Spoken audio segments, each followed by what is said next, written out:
Hey guys, it's Andrew from Wilkie Motor Garage here.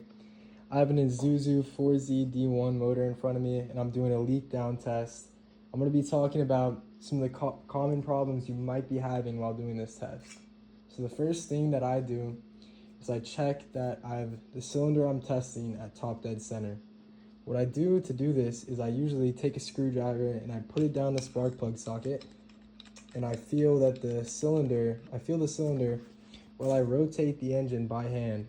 And I wait until my screwdriver stops moving. And once it stops moving, there's a small section of when the piston will stop moving up and down, and that's how you know you're at top dead center.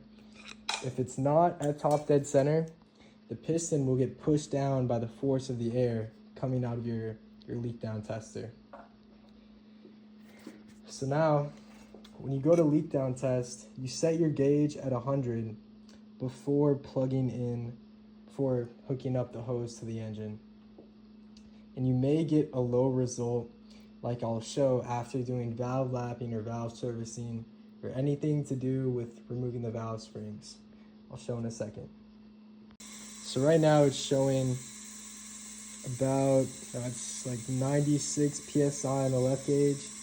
On the inlet to the engine, it's showing about 44. And I've just lapped and serviced the valves. So there's an easy trick to fix this. A lot of the times when you get done servicing the valves, they won't seat right.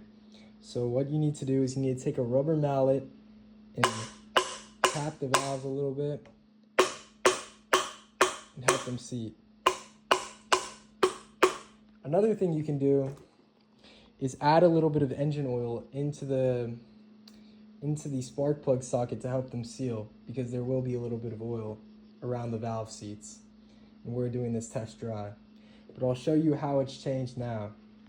After hitting the valves, we now have around 80 PSI on the right gauge, which is much better than 50 or so that it was sitting at.